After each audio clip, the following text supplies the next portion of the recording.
आज से 40 साल पहले दिल्ली के अंदर सिखों का कत्लेआम हुआ था, जिसमें 3000 से अधिक सिख मारे गए थे, जिसमें महिलाएं भी थी और पुरुष भी थे। उस टाइम की जो कांग्रेस की सरकार थी, जिसके पास केंद्र में भी पकड़ थी और जो बाकी राज्य हैं उसमें भी उनकी सरकार अच्छे से चल रही थी, वो ये सब चीजें रोक सकते थे, पर उन्होंने नहीं रोका। और जितने भी कांग्रेस के नेता थे दिल्ली के अंदर, उन्होंने सिख कम्युनिटी को छान छान कर मारा और उनका कत्लेआम किया। मैं मानता हूँ कि जो भिंडरवाला जी ने गुरुद्वारे में जाके शरण ली थी, उसके रिटेलिएशन में इंदिरा गांधी सरकार ने जो टैंक उतारे थे गोल्डन टेम्पल के अंदर, वो सरासर गलत थे।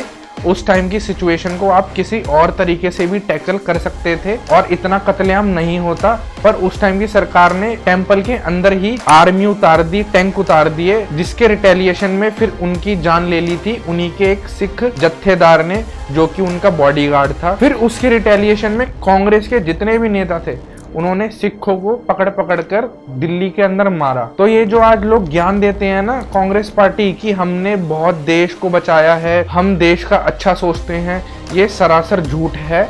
इन्होंने हमेशा कत्लेआम किया है और डिवाइड एंड रूल की पॉलिसी खेली है, तभी ये लोग आज के टाइम में हिंदुओं के अंदर जातिवाद की जो भावना खत्म होती जा रही है, उसको दोबारा पनपाने की कोशिश कर रहे हैं, क्योंकि इनको पता है अगर जातिवाद से खेलेंगे तो ही इनकी सरकार दोबारा आ पाएगी।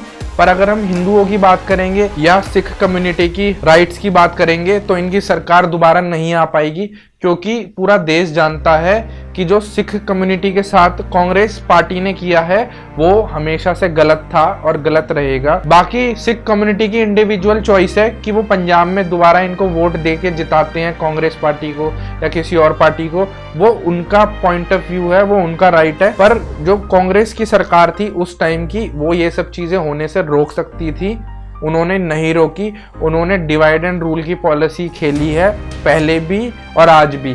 और आज भी वो लोग कभी हिंदुओं की जाति की बात करते हैं कि कैलकुलेट करो, क्योंकि तोड़ने की बात करते हैं। इनको हमेशा जातिवाद में मजा आता है।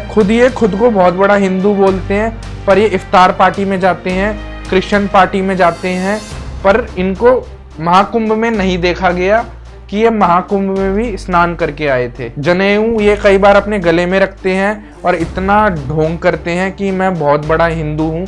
इनको याद भी अभी पिछले 5 साल में आया है कि मैं भी हिंदू हूँ, उससे पहले तो इनको याद ही नहीं आया कि मैं भी हिंदू हूँ या नहीं हूँ। बाकी वो हिंदू है या नहीं है वो तो सबको पता है, उस टॉपिक में मैं ज्यादा नहीं बोलूंगा। बाकी जितने भी लोग डिवाइड एंड रूल की पॉलिसी करते हैं वो वाला टाइम चला गया। और ऑनलाइन जो लेफ्ट के लोग हैं ना, वो बहुत मैंने देखा है आग लगाने की कोशिश करते हैं हिंदूज और सिख्स के बीच में।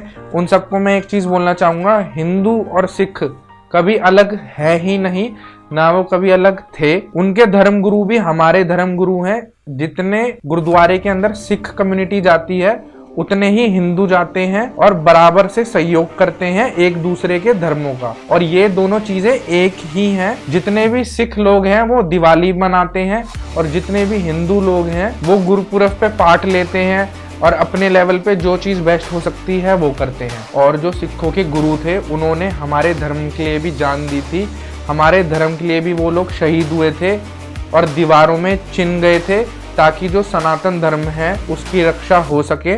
तो जितने सिख कम्युनिटी के गुरु उनके हैं, उतने ही हिंदुओं के भी गुरु उतने ही हैं, क्योंकि उन्होंने हमारे लिए बहुत कुछ किया है। और ये सारी चीज़ें हिंदू कम्युनिटी कभी नहीं भूलेगी।